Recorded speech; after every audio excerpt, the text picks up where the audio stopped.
Assalamualaikum warahmatullahi wabarakatuh dan salam sejahtera. Hijau merimbun, berpohon cemara hingga tempua mencari makan. Sebelum kata memulai bicara, salam di pohon, takziah dipersembahkan. Bismillahirrahmanirrahim. Selamat datang diucapkan kepada semua pensyarah dan juga staf makmal Kolej Matrikulasi Negeri 9 ke bengkel pengawitan spesimen basah unit biologi Kemenes bagi tahun 2023. Yang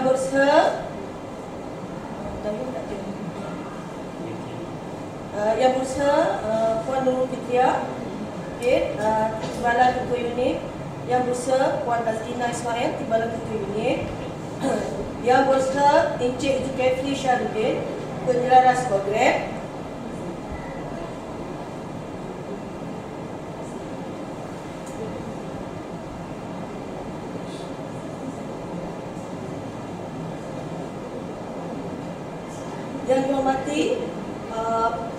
Yang dihormati penceramah kita pada petang ini, Dr. Muhammad Nur Hisham, Dr. Muhammad Nur Hisham bin Muhammad Nazir, Pensyarah Kanan Biologi Universiti Putra Malaysia, dan dihormati pensyarah kanan serta rakan-rakan pensyarah biologi yang dikasihi sekalian. Salam sehati sejiwa, salam Malaysia Madani. Alhamdulillah, dengan lapang syukur kehadirat Yang Maha Ilahi, dengan izin dan ketentuannya, kita dapat bersama-sama berkumpul bagi menjayakan bengkel pengawetan spesimen basah unit biologi bagi tahun 2023. Para hadirin sekalian, bagi menzahirkan rasa syukur kita pada petang ini, majlis dengan takzimnya mempersilakan Encik Dizul Khairul bin Muhammad, pensyarah biologi, untuk memimpin bacaan doa. Dipersilakan.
Majlis merakkamkan ucapan terima kasih kepada Encik Dizul Khairul bin Muhammad atas pimpinan bacaan doa sebentar tadi. Hadirin yang dihormati sekalian, sebelum itu suka untuk saya membacakan sedikit biodata ringkas tuan penceramah kita pada hari ini sebelum kita memulakan bengkel. Kata orang, tak kenal maka tak cinta, dan tak kenal maka tak kenal. Mohon izin untuk saya bacakan biodata Dr. Muhammad Nur Hisham dalam bahasa Inggeris. Dr. Nur Hisham is currently holding the position of Senior Lecturer at the Department of Biology, Faculty of Science since 2015. He had Bachelor Science Biology Honours in 2022 and completed her Master of Science Animal Reproductive Biotechnology in University Malaya in 2006. In 2015, he was awarded a PhD degree in Animal Studies at the University of Queensland, Australia. Since then, he has continued research on animal physiology, animal nutrition, production, and reproduction, which include assisted reproduction, including endocrinology studies in goats and cattle. Next, in 2019, he expanded his research interest on wildlife and poultry involving nutritional and reproductive management aspect to provide new fundamental knowledge on the interrelationship between nutrient, metabolic homeostasis, liver function, and reproductive axis in domestic farm and wild animals. He has published quite several publications on animal physiology and AMP production, such as nutrition, endocrinology and AMP, reproductive biotechnology in domestic farm and wild animals. He started his career as senior lecturer in 2015, and since then he has strong passion in teaching and learning innovation. With his mixed facilities from both science and social science teaching innovation team, he has initiated Universal Design for Learning (UDL) at University of Malaysia in 2016 to integrate UDL in both gamification and student-centered learning. His teams have introduced more than 20 UDL integrated gamified activities for students of different individuals' diversities. In 2021, his team has developed a mobile application called UDL The City, an app that helps educators to design UDL integrated teaching and learning activities. Her team actively participates in national and international conferences and workshops to share, update, and discuss the latest findings of their pedagogical innovation. They have won various awards from both national and international pedagogical competition since 2017 until 2022. Dengan tak perlunya masa, dijemput Dr. Muhammad Alicia untuk meneruskan speaker kita. Terima kasih. Assalamualaikum, sambutan. Panjang sangat pengajaran saya tu. Saya biasa-biasa je. So saya tak naklah bengkel hari ni kita dalam performer. Kita nak penat kot seharian formal dengan student. Saya pun dah formal dengan universiti. So hari ni kita nak santai-santai je. So basically bengkel hari ni saya diminta oleh Cik Zul, Cik Amin untuk kita recap balik sebenarnya. Bukannya benda baru. Kita recap balik praktis yang kita buat dalam pengawitan spesial basah. So siapa yang tak pernah langsung involve dalam proses pengawitan spesial basah? Kemudian is another one lah. Kemudian is pengawitan kering kan. So it's a part of innovation lah. So kenapa kita buat innovation? Kenapa kita buat pengawitan?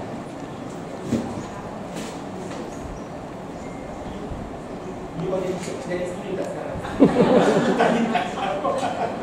Kenapa kita buat pengawitan? Kita nak understand morphology of the animal, especially the specimen yang kita mungkin susah nak dapat dalam daily life kan. Bila kita nak capture, especially yang very rare or unique, yang bukan macam kakak tu lah common. But kakak pun there's a lot of other species yang kita mungkin tak pernah nampak. So that is the reason why to educate our generations akan datang. As we all know tadi, tak boleh tadi belakang dari video saya tadi, saya involve dalam projek dengan wildlife. So wildlife ni banyak dah spesies yang dah kita dah ucap dan juga dah pupus. Rhino Sumatera kita Kuman dah tak ada lah, that's the last one Malaysia kan. It's very sad, but at least dengan sampel yang kita ambil, kita tahu apa masalah Rhino Sumatera Kuman, apa masalah sebenarnya.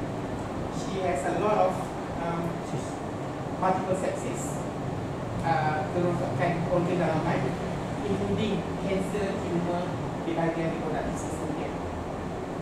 Di masa iman ditemui, dalam lumpur tu, iman dah stage yang critical, iman dia dah bleeding banyak sangat. So memang tak dapat buat apa-apa. She's the last species of her species in Malaysia. Jantan pun tak ada. So basically dia solitary.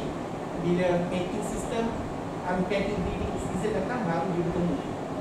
So bila dia mencari, dia tak jumpa, and then ialah masalah kesihatan mula timbul, and then dia stress, itu sebab ada punca kematian dia tak. So itu sikit sebanyaklah kenapa I divorce sikit pasal pengambilan tu. Kita ada ambil pihak veterina ada ambil sampel dalam dia untuk buat histologi study untuk lihat apakah punca-punca kematian iman pada kita. Okay, so in a way pengawitan ni that is the part of the functions lah. Dia punya contribution kepada ini adalah untuk juga mendidik spesies generasi akan datang yang mungkin tak mustahil satu hari nanti ayam pun tak pernah tengok. Okay, so kalau kita ada buat preservation, at least we have real organism in front of them, but of course not going to our hand. Okay, tadi dah dikirakan tak sebut lah, banyak lah. So proses neuralisme sama ada secara basah atau kering. So basah ni melibatkan proses untuk menetapkan secara basah dalam lautan laut yang bersesuaian. Hari ini kita punya pendedahan yang tahu what is the most suitable solution yang boleh digunakan untuk bahan pengawet. Ini kita ada pengawet kering, proses pengawetan dalam bentuk pendedahan rangka hewan dan konteks lemak, yang mana keluarga hewan diproses dan diawet dalam bentuk rangka aslinya. Ini itu pernah datang tak? Baik yang belum ni pernah datang balik dari betul kan? Sama juga. So di Jabatan Zoologi kami ada Museum Zoologi yang telah di rebranding namanya kepada Zoologi. So di sana kita ada apa yang sebelah sana. Kita ada juga, tapi kaedah pengawetan itu dilakukan dengan cara yang betul, solution yang betul, pemantauan berkala, menyebabkan ada spesimen di situ saya tak lahir. 1975, 5 tahun lepas saya lahir, tapi sampel tu masih intact. So dah 47 years. Of course kan kita tahu kan, kalau kita guna pengawetan, kita masih boleh katakan structure dia, rupa dia, but some morfologi dia akan faded, colours. Kan, sebab itu penglabelan itu important juga. Kita kena tahu apa nama dia, apa nama spesies dia, supaya in future kalau kita tak nampak dah warna asal dia, dengan penglabelan yang lengkap kita boleh rujuk lagi macam mana rupa morfologi spesies.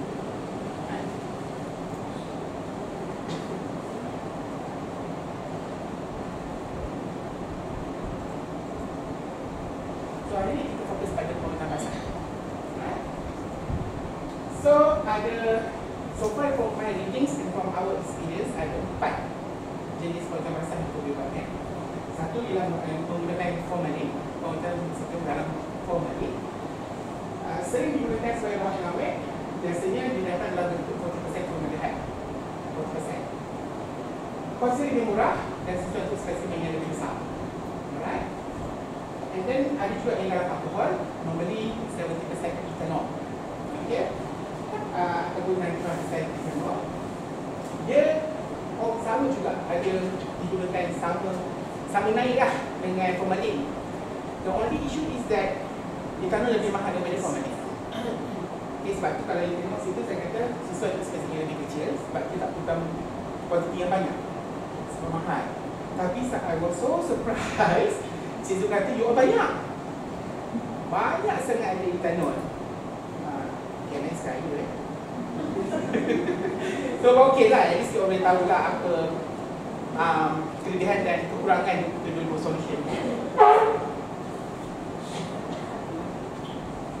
Ini kita ada dalam jenis asetik, dissection jenis asetik alkohol, melibatkan spesimen dengan dalam campuran asetik dan ethanol selama lama bekerja sehingga berbalik bukan dalam 70%. Maksudnya end up dia dalam 70% juga lah, cuma dia ada series of solution yang digunakan sebelum disimpan dalam 70% alkohol. Dan ada cairan buih, itu mengenal spesifik tisu, organ, kelenjar, kulit dengan campuran asid mikro tubuh, kemudian ada spesifik campuran buih yang banyak lah. So, dalam keadaan sekarang, I know, sekolah ke, administrasi ke, industri ke, kita sedang menghadapi isu kewangan kan. So, of course, bila kita nak buat sesuatu, kita gunakan sumber yang terbaik dan kuranglah cost efficient. So, in this case, kita nak pasal dua ni. Kenapa saya nak pada dua ni? Sebab saya maklumkan you all ada alkohol, kan juga, dan juga ada formalin. Kami punya praktis terminologi dan juga formalin. Right? Sedikitlah information perbaikan formalin ni, kos murah. So kita boleh preserve spesimen yang bersaiz besar. Contoh merupakan kimia, amonia, berhubung dan tidak berhubung semua boleh. Tapi dia sementara lah untuk haiwan berkata, dia dapat mengawet warna lebih lama, tapi eventually over time warna itu akan hilang, tak mudah. Formalin ke, etanol ke, over time warna akan hilang.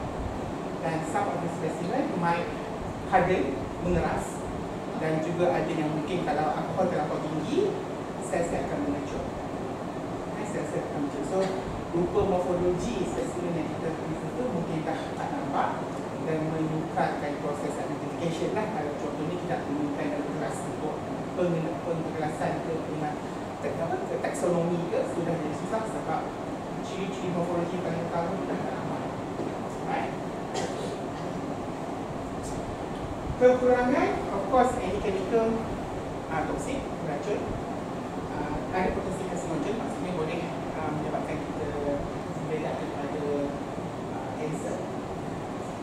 And then, pengaruh terhadap sexual kebapan, dia keraskan tisu over time, kalau ada 10 years, tak buat pemantauan, pengukaran, penambahan solution, sel akan hapus dan akhirnya akan dissolve dalam lautan tersebut. And then, kalau kita nak buat kajian di DNA for example, tak sesuai lah, sebab dia akan merosakkan DNA. Alright. Kemudian, formalin pun tak sesuai lah untuk spesimen yang berkaku. Contohnya coral. Kan coral? So tak sesuai sebab dalam ni dia akan disebabkan sebab dia ada insecretionis.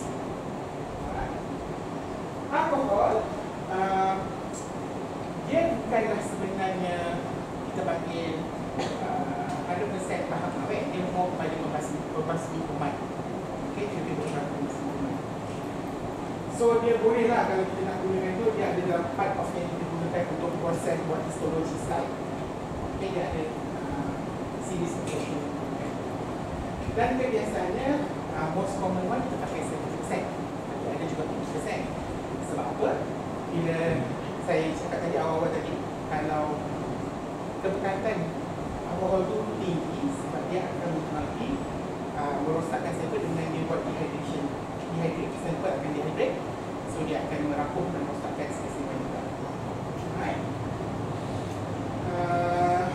Kelemahan dia, kos mahal, mudah keluar. Formalin pun mudah keluar, tapi kita ada cara untuk slow proses meruapnya tu. Alright. And then pelbagai perasaan struktur dan kepentingan samalah over time. Apa pun solusi yang kita gunakan, kita tak boleh expect hari ni kita buat 20 tahun akan datang solusi itu kekal dengan amount jumlah yang kita buat pada hari pertama. Harta air kosong kita letak dekat mama ni, in 10 years time pun dia akan kering. So bermaksud tidak ada apa-apa solution once kita order sekali buat dia kekal sedang minta. So pemantauan berkala perlu dilakukan, penambahan solution perlu dilakukan dari masa ke masa. Alright. Boleh tak? Tak macam bagi lecture juga tak? Ada soalan tak sekarang? Selain daripada apa ni, dengan resin yang grup Cizul buat biogas another example of observation. Dan itu lebih tahan lama lah sebab warna dia akan kekal selama juga dalam masa itu. Cuma tak boleh nak bawa keluar. So tak boleh nak pegang lah. Macam ini kita masih boleh bawa keluar daripada solution untuk lihat struktur kan. Cuma spesimen yang mengeras dan warna dah tidak. Okay, so botol yang sesuai yang digunakan ialah beberapa depan kakak-kakak, abang-abang, adik-adik. Adik-adik tu kan, saya ada tugas sebenarnya. Itu gelas yang clear, crystal clear, tanpa warna, tinggi dan bulat lebar, dan mempunyai penutup. Tapi boleh juga sebenarnya yang ini. Ini pun boleh. Isu dia apa? Ketak-ketak kan? So, another way to buat yang kat situ tak boleh. Cara yang seal ni sebenarnya salah.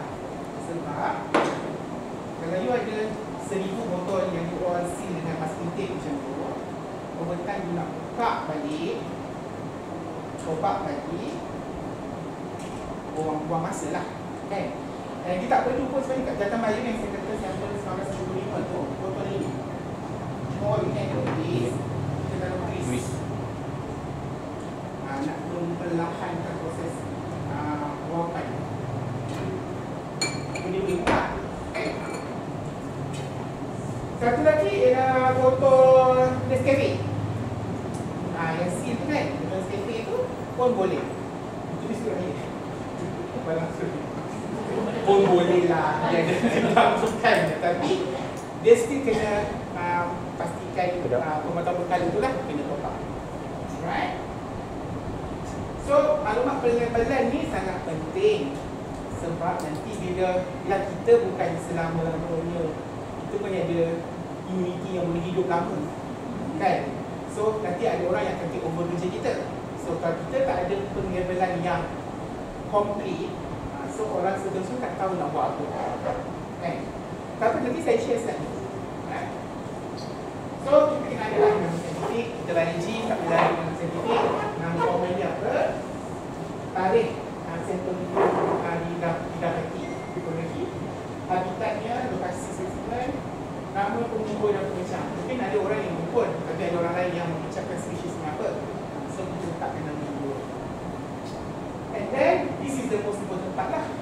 So, kita letaklah maklumat dalam kita guna kan, formalin ke, etanol ke, kan, supaya dia tak bercampur. Sebab once you nak guna satu solution, you kena kekalkan solution sama selama-lama. Kalau formalin, so yang dia nak top up tu formalin juga. Tak boleh tiba-tiba nanti nak top up guna alkohol etanol. Tak boleh. Dia akan memilihkan jangka hayat spesimen tersebut. Ini sebenarnya yang tadi. Cuba tengok kaya dia. 75, sekarang ada 2023. So dah 47 tahun. Warna dia masih jernih lah kan. Clear lah. Kita masih boleh nampak spesimen tu. Ikan ni dah tak nampak dah warna dia kan, tapi kita masih nampak struktur ikan tu dan dia tak hancur. Bermakna cara dia mengawet tu, cara dia sediakan solution ikan tu betul, and then dia ada pemotong berkala dan dia top up dengan masa masing-masing. Alright? Lama-lama sebab dia beraksid kan, semua bahan pengawetnya beraksid, over time dia akan menghakis juga. So dia akan dissolve dengan warna tu. Sebab tu yang akan nampak ada yang warna hitam, ada yang dah warna orange ni, dah orange, kemerah-merahan sebab dia dah mencair dah menghakis. So ini cara Jabatan Biologi Perangai tadi. Ya?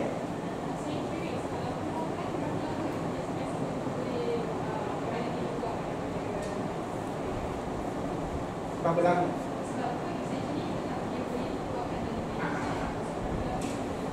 Sebab dia dah dalam kiranya formalin atau etanol, dia dah ada pembas minuman kan.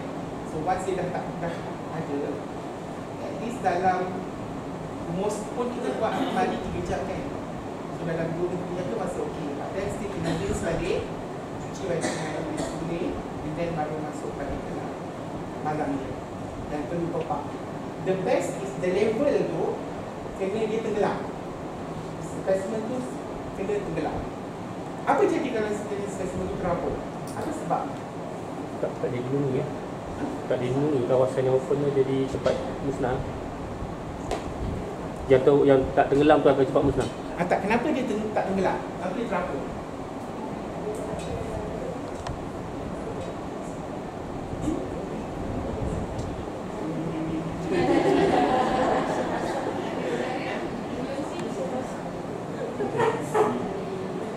Sebab tak udara lah, kan, udara. Sebenarnya bila kita nak mengawet, especially the whole organism, kita boleh injectkan formalin dalam badan spesimen. Kalau dia misalnya, contohnya kata kan, kita masuk ke dalam mulut dia sehingga dia kubur. Sebab kita nak preserve organ dalaman dia. Sebab kalau dia terus capak masuk, dia mungkin tak masuk dalam dalam kan. So itu akan menyebabkan kerosakan organ dan kita akan merosakkan musuh. So kita inject. Katakanlah spesimen tu agak besar, apa dia dulu example, kita kena buat incision sebab ni belakang sikit kulit supaya dia masuk dalam tu. Dia cocok kat mata dia, cocok kat telinga dia, warna-warna yang ada kita masukkan formalin supaya disease tu. Itu cara yang boleh kita buat supaya spesimen tu dapat kekal elok walaupun dah berpuluh tahun, walaupun dah beratus tahun. Okay.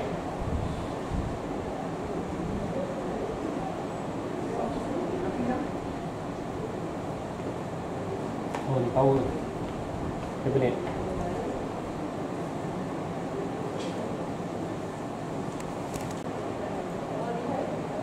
Banyak guna formalin lah. Ini formalin lah. Ini elok formalin. Obat alkohol. Jadi kuasa kan, kuasa mahal, satu lagi cepat keluar daripada formalin. Okey, untuk formalin biasanya dia datang dalam bentuk 40% formaldehyde. So ini cara kita nak buat dilution lah.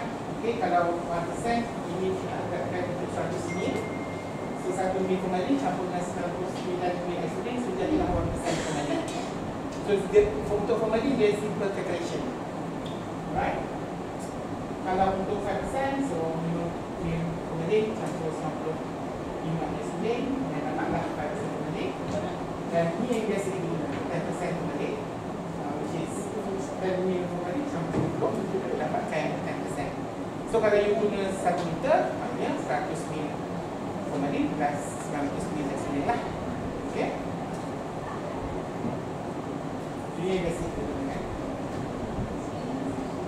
Okay, kalau alkohol, biasanya alkohol ni datang dalam bentuk absolute, which is 95%, 90%. So biasanya kita gunakan kena 7%. So macam mana kita nak dilutekan dia daripada 95% ke 100%, kita gunakan formula ni lah, dilution coefficient M1, D1, D2, N2, N2. Kita guna rumus ni. Ni saya pun baru tadi balik.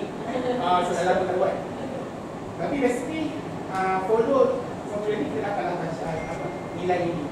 So untuk hari ni untuk 70% kiranya kita perlukan lebih kurang lah ni approximately 73.68 ml dan 3% alkohol campur dengan 263 ml isolin untuk menjadikan isolin menjadikan 70% alkohol. Okay. So hari ni praktisnya nak bagi all hands on untuk buat dilution lah.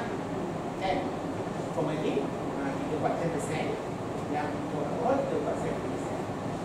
So nanti kita dissect portfolio mencomen ni, kita akan ambil organ dia untuk kita masukkan dalam dua solution yang berbeza lah. Okay. So ini some of information lah. Kalau contohnya kolesterol rata, contohnya obo-obo yang genetik, kita masukkan dalam sel alkohol. Okay. Kalau Malaysia, cacing, sel formalin, dan kita akan masukkan dalam sel alkohol. Moluska pun sama, contohnya contoh. Ini moluska yang tak bercebrang. Moluska yang bercebrang macam kerang, seput, 5%, and then kalau dia besar, jadi kita kena suntik dengan set jika dia bersaiz besar. Right? Hidung mata macam gambar dapat selamat, sama juga dengan manusia. Mostly sama, lebih kurang, tapi dia tengokkan dia bercitra atau tidak, besar atau kecil. Dan kita datang suntik. Jadi saya tadi kita suntik dengan alkohol dulu. Dia ada series of solution lah. And then formalin 1% dan simpan dalam formalin 1%. So dia kita nak pasti kuman sebab dia dah mati. The best is kalau specimen tu kita dapat sampel tu on the spot, kita tak perlu pun nak simpan dalam freezer. Sebab kalau kita nak masa collect dulu, dan saya suggest masuk dalam manis tu. Kalau saja freezer dulu. Okay. And then ikan 10% formalin. Kita sedikit formalin tu dalam dalaman. So review and dose ni ialah SOPI kalau nak berjaga. So kalau kita kena pakai sarung tangan, eloknya kalau nak buat WhatsApp pun baguslah. Tapi dalam ni sebab kita skala kecil, kita bolehlah sebab kita buka tingkap semua kan, dan kita boleh buat fikir agak kecil. Tapi kalau ada Christmas tak payahlah, bagus. And then gunakan formalin alkohol yang bertinggi, and then masukkan spesimen secepat mungkin selepas pengukuran untuk mengelakkan perbutan. Itu tadi kalau misalnya spesimen tu memang hari itu memang hari untuk pengukuran, and then dapat sampel terus white, then dia boleh mengelakkan avoid kepala dia kat luar. So kepala dia kat luar tu maksudnya kalau kita dedah dengan udara, dia akan proses pembuatan lah. Label dan simpan dalam tempat yang sejuk pula untuk elakkan penguapan. Kalau misalnya disimpan dalam tempat tu memang khas untuk barang-barang kita awet, eloknya kena ada ventilation yang bagus. Sebab dia kan tadi dia racun, dia so kalau dia tak ada ventilation, dia akan kumpul dalam ruang tu, so tak baik untuk kesihatan kita lah. Alright. Okay. Dan ni jangan guna bekas yang kecil, jangan guna bekas plastik. Sebab plastik kadang ada chemical yang direct dengan plastik tu, so dia merosakkan bahan-bahan itu dan mungkin akan menyebabkan kebocoran pada bekas. Jangan isi secara berlebihan juga, penuh, mencukupi, dia bergelam. Jangan pula saiz dia macam ni, guna bekas ni. Saiz bagi semua lebih besar dalam, so tak sesuai lah. Okay.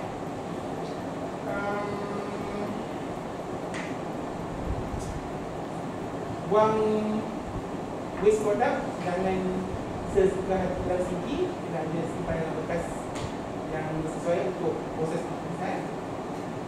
Dan jangan simpan formalin atau formalin tempat-tempat yang dekat dengan makanan, tempat-tempat yang boleh menyebabkan kebakaran. Itu biasalah common semua. So yang inilah kalau pembuatan, kita perlu konsep yang ada perubahan yang baik. Pakai sarung tangan yang tak bergoyak, pastikan bahan kita dah sedia dulu, baru kita buat. So macam nanti kita pakai session kan, so kita buat dulu sedia dalam hutan dengan begitu. So bila kita dah pakai set, dan kita boleh masuk. Okay. And then ini tadi lah saya kata ni, pastikan hari itu organ, so organ tak isu. Masuk dalam tu dia dah akan masuk dalam semua sel-sel organ kita nak masukkan nanti. Tapi kalau whole organism tadi, kita pastikanlah kita suntik formalin atau alkohol tadi dalam tubuh spesimen dulu.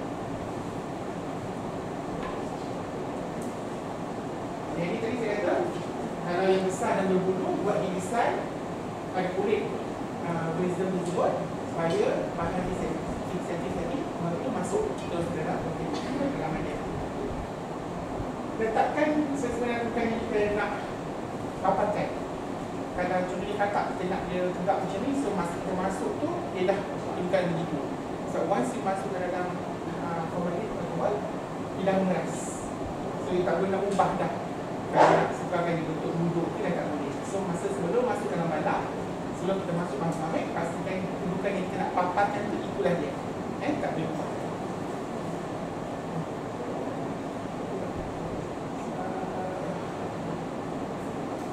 Okey. Yang sama dengan empat adalah kalau kita ujian dengan formalin, so yang dalam bekas pun formalin lah boleh apa buat. Dan tutup pagar, level, jangan sekali simpan di tempat terlalu panas, jangan merokok di tempat berdekatan dengan hisap alkohol kan. Dan ini yang paling utama sekali, pemeriksaan berkala dan top up bahan kawin itu kali masing-masing. Baik. Jadi ini kalau contohnya sebab Cikgu tunjuk kat saya ada spesimen yang dah kering. Yang dah kering ni maksudnya dah rosak. Spesimen dah rosak sebenarnya. Pada saya dah kena teruskan lah. Sebab orang kan kalau masih nak gunakan dia di top up, jangka hayati dah memendek.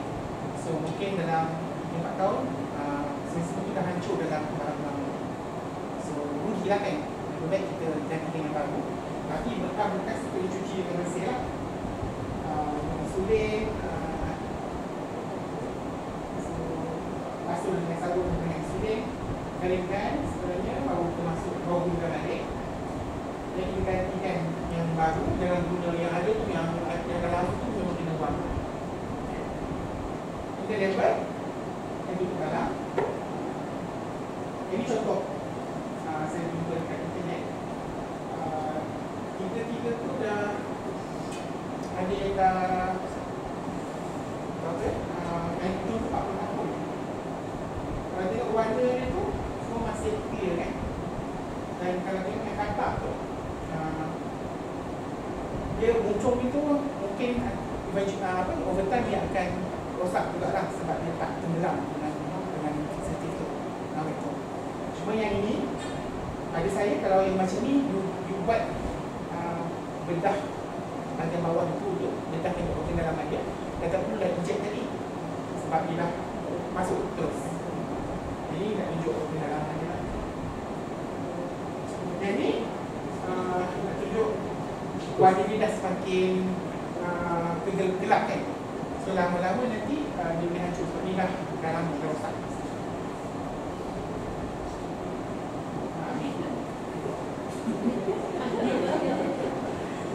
Apa isu dia? Macam tak bagi kalau gerai dia tak boleh makan. So yang ni tak boleh salah kan. Cara ni salah. Memang saya tahu intentionnya nak konon-konon ni supaya dia akan proses waktu lambat. Tapi nanti orang yang seal tu mungkin nak buka ini. Nanti orang baru tu nak buka dan semua hal. Dan proses nak buka mungkin menyebabkan kemalaman kita kan. Nak buka dalam buka masker ni agak buat dekat pada orang kecil. So proses tu baiklah. Safety tu tak buat besar. And then tak proper lah kita nak tunjuk orang. Itu je. So kita nak buat display dia nak pasang ini juga kalau tengok dengan gambar tadi label ini dalam malam yang itu dengan kertas khas print apa nak buat print pada kertas ini awal yang khas untuk boleh masuk dalam dan boleh tulis nama spesies ke menggunakan pensel ataupun nama khas. Kita dekat lah, dia letak tak. Tapi ni macam kita kalau buat display macam ni pun dah okey.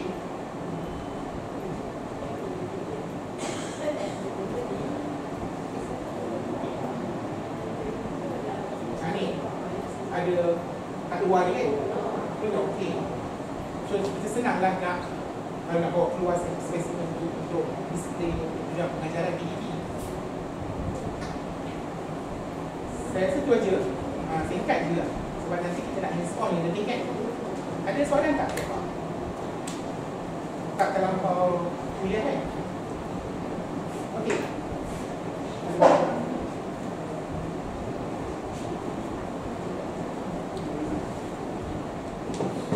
So you all dah tunjuk dalam buku kan?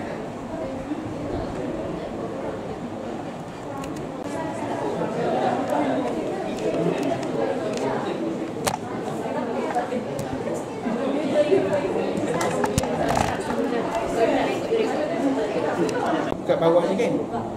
Sama dengan betina. So bila dia berawan, kelokar jantan, kelokar betina bercantum.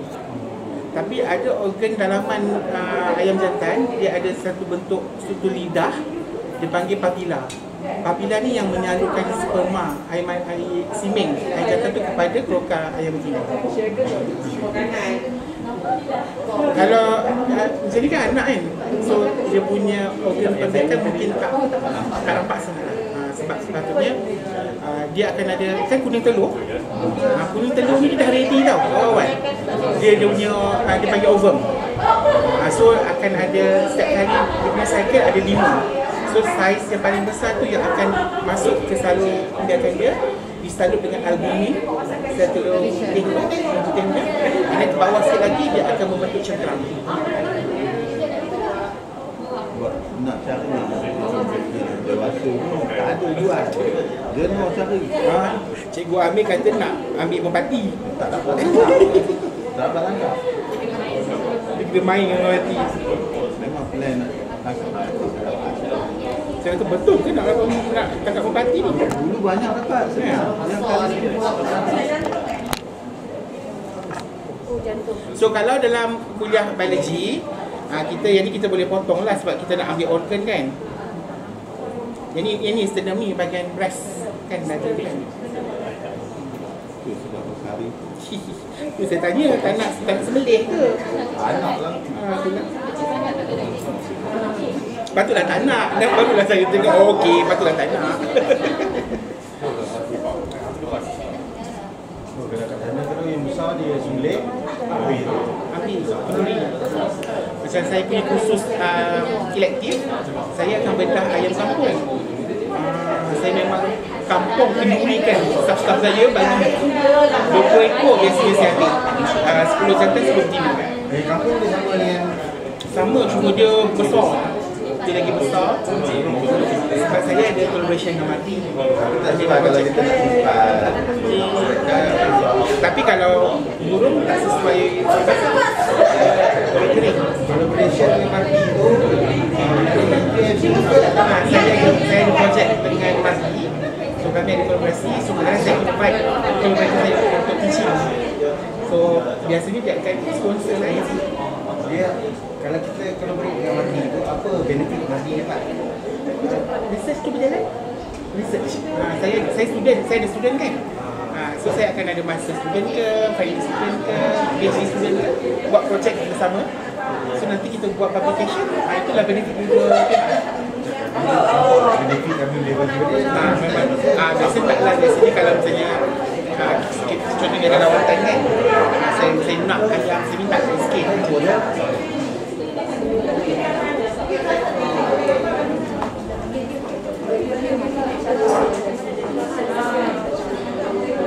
So kita ada jantung, liver, ni apa? Kidney, ni, pedal, gizzard.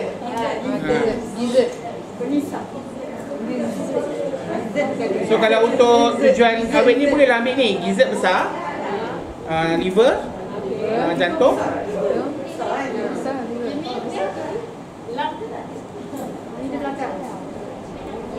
Intestine.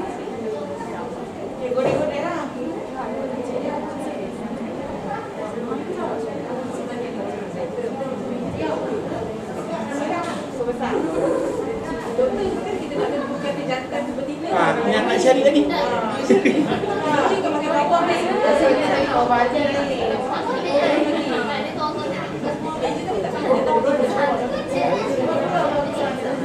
Masa saya buat dekat UPM tu, Saya dah nampak dah. Jantan ke betina? betina. Ada buah bincang. Ni jantan ke betina? Ada tak? Betina ada buah lah. Ni apa? Ada bidak kan? Testis. Hijau. Ni testis. Kalau besar lagi besar. Ni testis dia. Testis dia kat anak. Ya, dia bukan macam tikus. Sebab Sebab tu saya kata tadi, burung jantan dia kita tak nampak penis. Testis ada tapi di dalam. Kalau mamalia testis di luar. So kalau saya angkat ni, kan testis dia dekat sini kan? Testis dia dekat sini. Sini. Betul? Atas ni. So kalau kami buat poultry breeding, kita nak ambil semen ayam jantan, kita akan massage dekat sini. Kita akan massage dekat sini, kita urut-urut dia sampai dia ejaculate. Ni anus dia, nampak tak? Anus, orang selalu salah faham tongkeng ayam tu bontot dia. Bukan. Dia yang keluar najis ni, nampak yang keluar najis ni? Itu dia cloaca. Cloaca, jantan pun ada cloaca, betina pun ada cloaca. Bila mereka mengawan, ayam jantan ni akan bertengkek atas ayam betina. Cloaca mereka bercantum. So dekat cloaca jantan ni kecil sangat tak nampak. Kalau yang besar, kita akan nampak ada struktur macam lidah. Kan? Itu papila. Papila tu akan menyalurkan sperma ke dalam cloaca ayam betina. Nampak kan selalu kalau ayam bertengik atas lidah tu kan? Bermaksud cloaca dia tengah bercantum. So sebab tu lah testis dia kat atas, kita massage kat sini. So teknik massage ni kena betul, kena praktis supaya dia nak ejaculate. Kalau kita buat study lah kan, kita nak tengok semen assessment kan, nak tengok quality sperm dia, kita kena massage kat sini. Kalau testis dia kat atas. Ya. Ada yang dapat betina ke? Ada yang dapat betina tak? Ada telur dia tu. Mungkin tak nampak sebab kecil. Ya.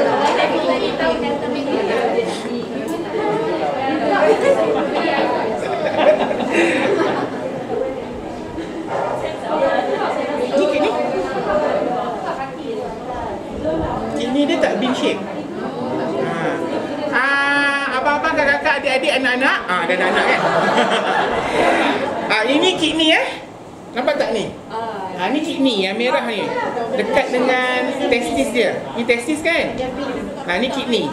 So kidney ayam dia belum fully develop macam mamalia. Avian belum lagi macam mamalia. Mamalia, tikus dah bentuk bean shape. Macam human kan? Ayam belum. Kalau ikan pun dekat sepanjang tulang belakang dia tu lah dia punya kidney. Ada warna merah. Bila you cuci, you tonyoh-tonyoh tu, itulah dia punya kidney. Siapa pandai siang ikan, tahulah apa saya cakap ni. So anak-anak kena siang ikan.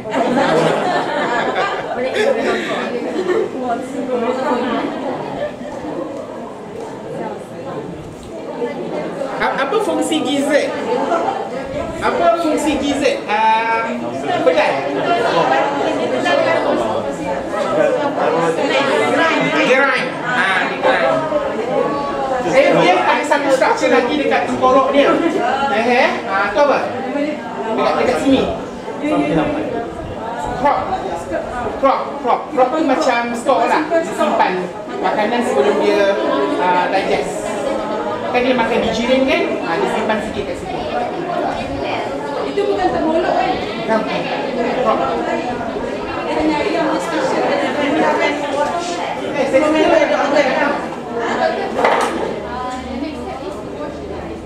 ada bukan next week. Nanti siap. Ada benda. Ada siap. 0.8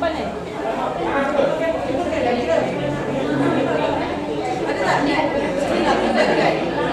Aku dah beli.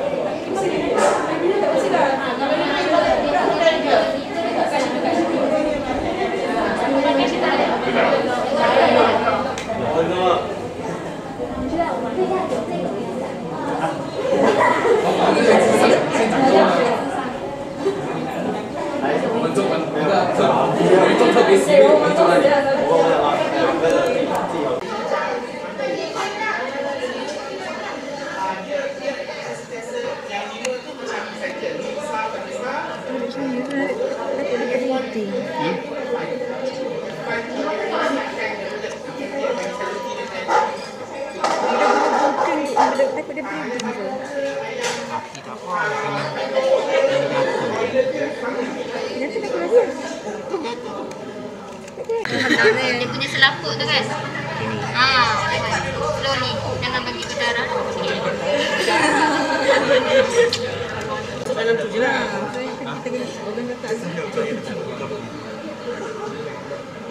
Oh, dia kata untuk hilangkan darah tu. Ya. Tarik ke atas lagi. Okay. Sebelah sana? Okay, 5 minit.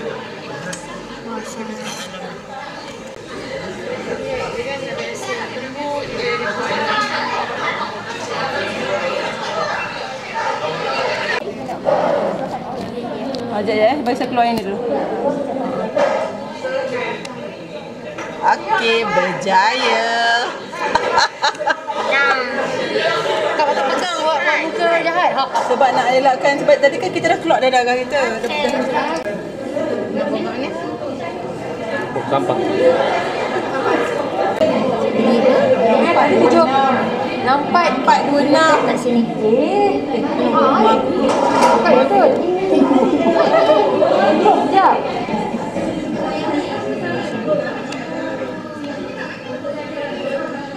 Aku jumpa 426.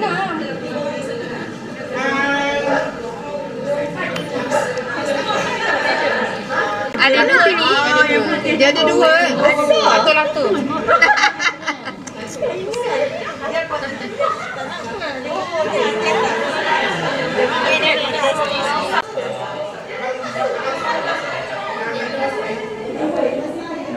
Wifi.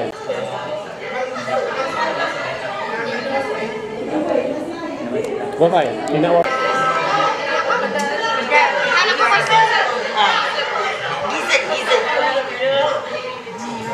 GIZZARD apa? Benda ayam. Orang Melayu panggil benda ayam. Dia mesti tak benda siang ayam.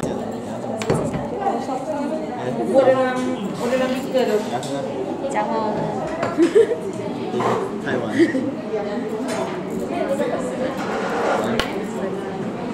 Jangan. Tinggal nanti.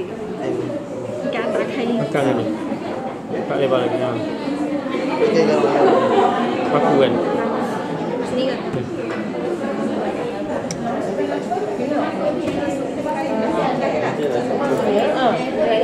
Satu organ, satu minyak ke? Campur.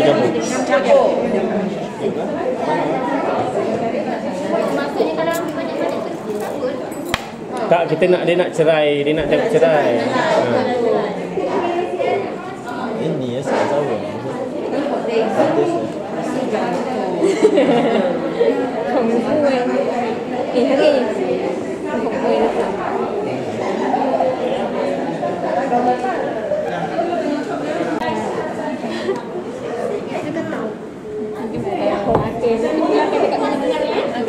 Okay, transaction set. Kita ada banyak orang kan?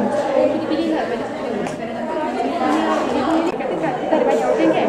Kita pilih lah pada situ. Kami memang ada aman tikus.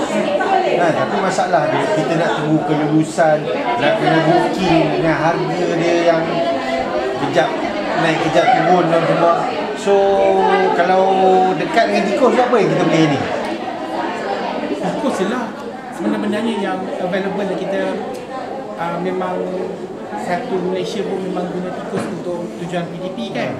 Sebab kalau yang lain tupai boleh. Kalau yang kita tangkap ni lah kan. Tapi kalau yang jual memang untuk tujuan PDP tikus. Memang kalau Burung tak sama. tak sama. Okey, tak sama mamanya. Macam burung jantan dia penis dia punya penis tak ada, tak macam mamaya. So nak tunjuk pembiarkan susah sikit lah. Macam ayam ke anak ke tak. Anak mungkin boleh ganti tikus. Sebab dulu memang buat guna anak bila nak bedah. Polis habis. Bagi mahal. Sebesar dia murah lagi. Murah lagi. Dia lagi bagus, lagi besar, lagi senang nak dissect. Anak. Kalau boleh dapat ada sumber yang boleh dapat anak tu lagi best. Puas tak dissect. Organ pun besar. Kalau habis tu boleh sembelih boleh. Sampai. Sekejap ya.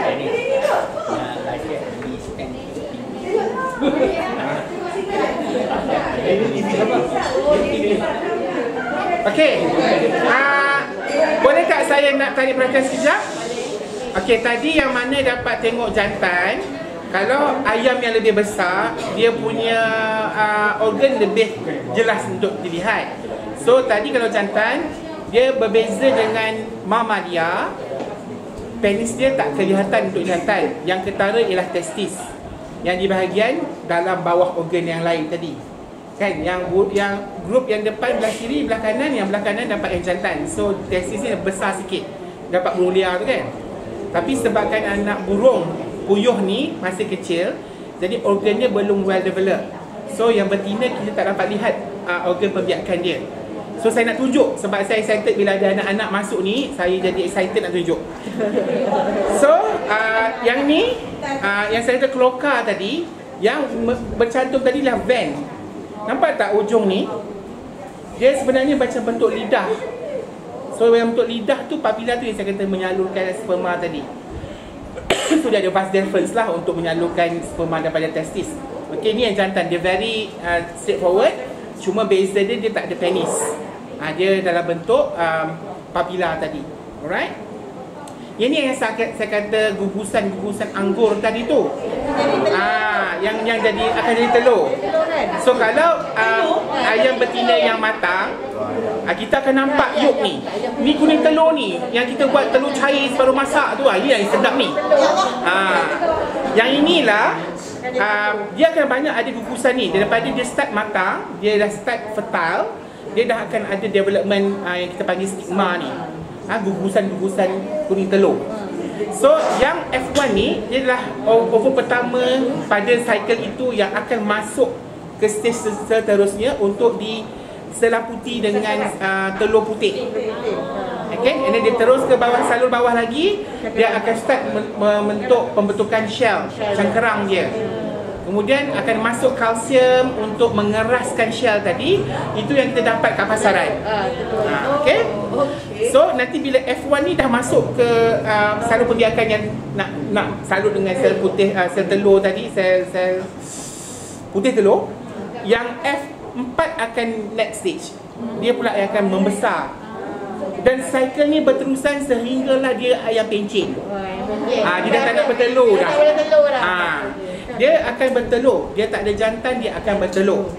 Setiap hari ayam betina yang fertile, at least dia akan bertelur 2 biji sehari. At least. Ayam telur especially, ayam penelur. Tetapi jika dia ada start pada starter phase. Daripada dia lahir, dia hatch. Dia hatch kita panggil DOC. Day old chick. Day old chick bermaksud day 1 dia lah. Dia hatch. Itu DOC kita panggil. So daripada DOC sampailah week 4, masa ni kita tak tahu jantina ni lagi.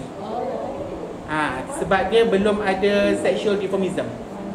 Masa tu masih sama lagi. Start week 4, dia start morfologi dia, bulu dia, warna bulu dia, welter dia, comb dia baru akan nampak ketara. Ya. Ya? Sampai bila? Maksudnya dalam telur ni kan ada dia punya dia akan berenang sampai ke sinilah untuk bersenyawa.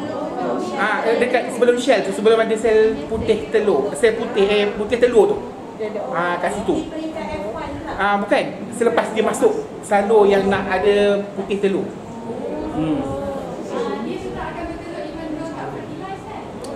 Macam mana? Ada juga yang tak fertilize. Kalau dia bersenyawa mati, itu yang jadi telur tembelang. Yang telur busuk tu kan. Kalau dia tak fertilize, dia dah bersenyawa, dia tak jadi embryo dia mati, itu yang jadi telur busuk, telur tembelang. So ayam-ayam yang kita nak, kalau nak ambil, kita beli ayam, make sure ayam jantannya berasingan daripada ayam betina. Sebab kalau dia mengawan, ada kebanyakan dah bersenyawa, kita mungkin akan dapat ada yang embryo. But ada teknik untuk kita buat candling. Nama dia candling. Kita tengok bawah cahaya tempat gelap. Kalau nampak ada web, macam web tu maksudnya ada vein, maksudnya fertilize. Kalau dia kosong, means tak ada. Tapi biasanya kalau orang nak beli ayam ni, dia tak ambil jantan. Dia beli ayam penelur. So dia nak telur je kan, supaya dia boleh ambil telur tu daily basis. Dia itu week 1, week DOC sampai week 4 dia panggil starter phase. week 4, week 5 sampailah week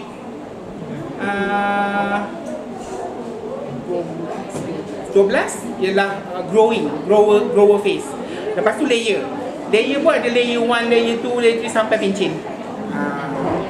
So kalau dia start macam masa dia start fertile, dia hasilkan 2, tiba-tiba dia hasilkan 1, and then jarak 2 hari, jarak 3 hari, bermaksudnya dia dah nak pencin. Gitu. Okay, ni ada. Tadi kan ovari, yang gugusan tadi tu kita panggil dia ovari. Yang matured tu yang menjadi F1. So F1 tu akan masuk corong ni, dia panggil infundibulum. Di sinilah fertilization berlaku. Sekiranya ayam jantan, ayam betina mengawan, sperma tu akan naik sampai sini. Sampai sini, sperma kan boleh berenang. So dia bersenyawa kat situ. So bila dah kat sini, dia dah akan start fertilize lah. Sehingga dekat sini dia panggil formation of eggshell membrane. So dia lembik lagi. So bila masuk dekat dia punya vagina ni, dia dah keras. Kat sini dah ada involve kalsium. So kalau kita buat research nak sebab telur ni dia ada kualiti kan, senang pecah ke, rapuh tak ke, itu bergantung kepada pemakanan dia yang ada fosforus dan juga kalsium.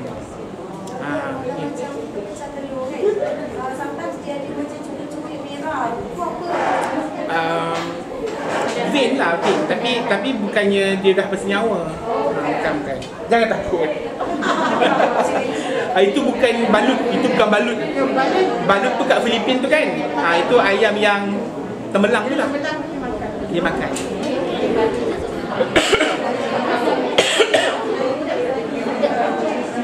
Ini rupa asal. So sebenarnya kalau kita bedah ayam yang lebih besar, kita boleh nampak ni. In fact pernah saya bedah dapat yang ada telur dalam tu. Ni. Sekejap saya tunjuk lagi satu.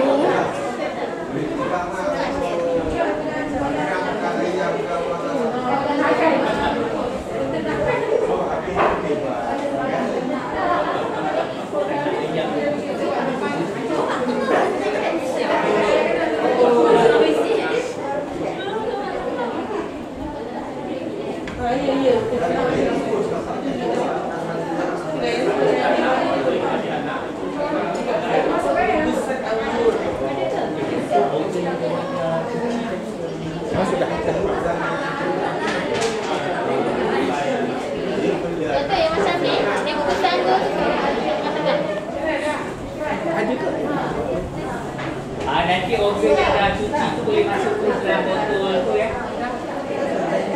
Dan label lah.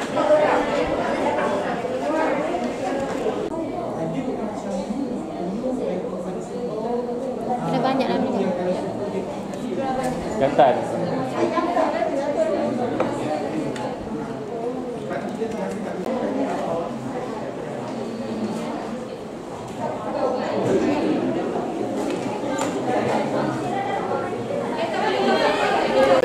Ada tak yang kosong lagi, yang tu lagi? Ada. Bika. Oh, yang bekas. Kira kan? Ni macam lidah. Saya tunjuk video je. Kita nak label tu lah, item apa? Organ je. Ini untuk latihan je kan. Kata tak simpan tadi? Tak simpan. Tak simpan. Oh, tak payah label. Yang ni contoh macam kita nak collect sperma ayam.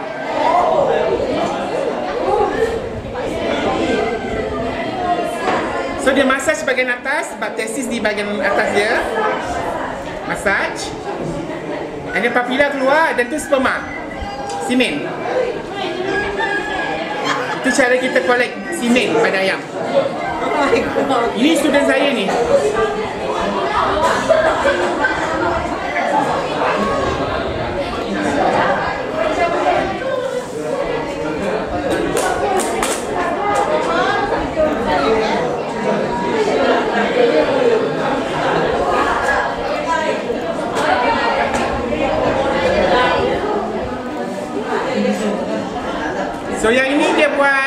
semen assessment nak menentukan kualiti semen tu.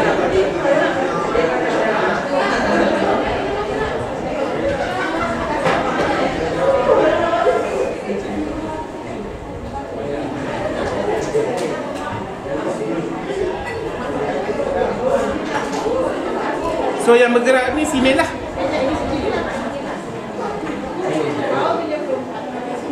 So dia very good quality sebab dia banyak dan banyak yang bergerak.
di atas video ajar yang sangat-sangat menarik. Kami akan simpan memori indah ini. Harapan semua para peserta bengkel tidak termimpi raya. Okay, seterusnya majlis dengan segala hormatnya menjemput Yang Berusaha Encik Muhammad Ani Suradi bin Mustafa, Ketua Jabatan Sains Kolej Matrikulasi Negeri Sembilan, untuk memberi ucapan dan seterusnya menutup bengkel pengawetan spesimen basah unit biologi KMNS 2023. Dipersilakan.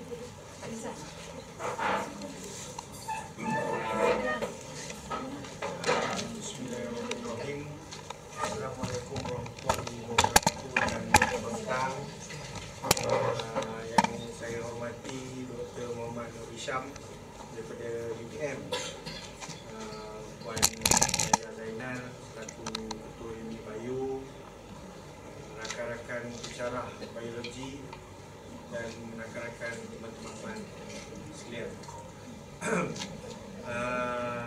hari lepas lah 2 hari lepas Dr. Amir hantar kita kerja kan. Hantar kita kerja tu kita tak formal sangat hantar kita kerja, saya tengok alamak, saya kata kan kita dah 2 hari ni kita kan kena tiaw saya dengan mengarah ni nanti kan, dengan timbalan. Tapi untuk pengetahuan lah, pengarah dengan Puan Timbalan dia ke bahagian sebab perbincangan kompi, sebab kita akan menanjurkan pembentangan kompi lah, paper R&D KIK inovasi semua tu peringkat kebangsaan. So kami nasib di tuan rumah, so dengan taklimat lah daripada bahagian integrasi. Balik kita kerja tu lain kali teguran saya bagilah awal sikit kan, bagilah awal sikit. Tapi saya tengok benda yang kita buat ni sangat-sangat bermanfaat lah. Terima kasih lah kepada Dr. Muhammad Hisham. Saya rasa teruja lah tengok tu kan. Tu saya kata kat orang, kenapa tak letak upah ni kita letak ular ke kan? Tapi saya tengok dari jauh lah ular kan. Saya geli sikit benda tu kan. Benda mengayap tu. So insyaAllah kita boleh jemput lagi kot. Mungkin kalau daripada tadi idea doktor ada sebut tentang Mardi, mungkin kita boleh bawa selected students yang achieve pencapaian yang bagus dalam perisa, bawa di Mardi ke, bawa dia tengok di luar kan. Kita boleh cuba collaborate dengan Mardi ke, memanglah kena ikut tak nak dia kan, sebab kita tak boleh nak bagi benefit macam universiti dia akan buat kajian kan untuk Mardi, kita tak boleh buat, tapi cubalah kan. Kan itu tambah nilai pada kita sendiri lah kan. So mungkin kalau ada kelapangan kita boleh set, kita pergi UTM time tu kita pilih student-student yang kita target kan. So saya rasa benda ni satu benda yang bagus. And then macam tadi pun saya tengok pelajar pun berminat. So why not ini just cadangan. Why not kalau kita tengok sebelum ni orang kat pentas tu dia berzumba pakai tu kan, orang berzumba. So why not kali ni kita jumpa doktor atas pentas tu budak operate kat bawah kan, dia pun on the stage kan. Kita boleh rancang benda tu, insyaAllah saya akan sokong. Kita boleh buat group yang akan bedah kantau, group yang akan bedah apa bayam semua tu. Cantik tu kita mungkin kita belah satu Malaysia kan. So kita aim for big lah kan. So insyaAllah saya yakin benda tu kita boleh usahakan. So dah lalang di kesempatan ni saya ingin mengucapkan tahniah jugalah. Baru-baru ni kita dah dapat result kita. So alhamdulillah lah untuk saya tengok untuk Jabatan Sains, Fizik, Kimia Bio, PST, PDT semua kita melepasi keputusan lah. So tahniah, terima kasih banyak-banyak. So untung saya doktor, saya ada pensyarah-pensyarah saya yang hebat ni kan. So alhamdulillah. So teruskan usaha, semoga usaha kalian ni mendapat ganjaran yang setimpal lah kan. Semoga anak kita dapat benefit dia semua tu kan.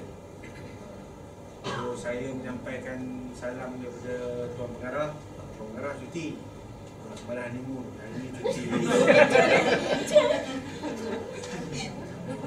Betul ni pengarah kami honeymoon. Kelawak. Nanti kita sembang makan.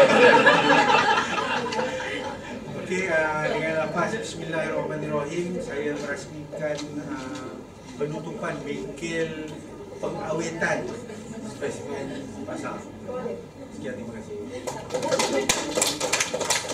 Majlis merakamkan jutaan terima kasih kepada Bahagia Encik Muhammad Anis Suryadin Mustafa atas ucapan sebentar tadi. Majlis diteruskan lagi dengan sesi penyampaian sijil dan cenderamata kepada penceramah kita. Dijemput Dr. Muhammad Hisham bin Muhammad Nazir, Pensyarah Kanan Biologi Institut Malaysia untuk menerima cenderamata. Persilakan.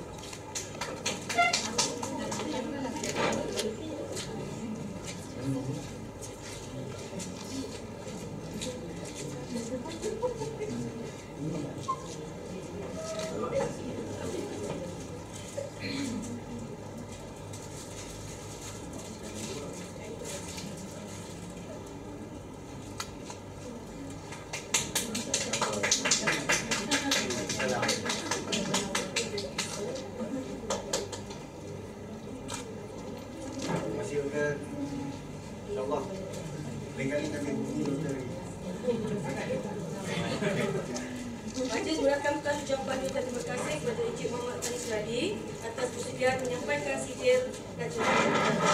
Seterusnya, majlis dengan ini menjemput dan persilakan Encik Muhammad Anis Suryadi, Dr. Nur Hisham, para peserta bengkel untuk menikmati jamuan menu petang yang telah disediakan. Saya akhiri majlis dengan lafaz Bismillahirrahmanirrahim. Assalamualaikum warahmatullahi wabarakatuh. Dijemput Encik Rizul untuk bacaan doa makan. Yang untuk meraihkan pensyarah yang lahir tahun hingga Disember 2020. Silakan. Silakan pensyarah tersebut. Cara yang bulan 6.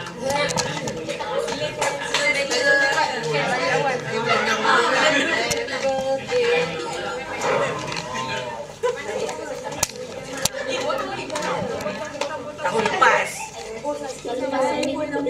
Sebelah sana.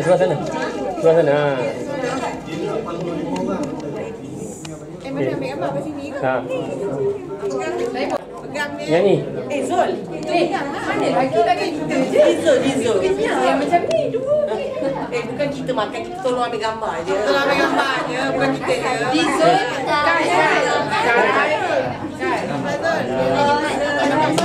Kan kamu, Allah selamatkan kamu, Allah selamatkan kamu semua, Allah selamatkan kamu. Amin. Happy birthday. Potong sendiri nanti. Happy birthday. Potong. blender. Boleh, satu potong. Enggak, potong.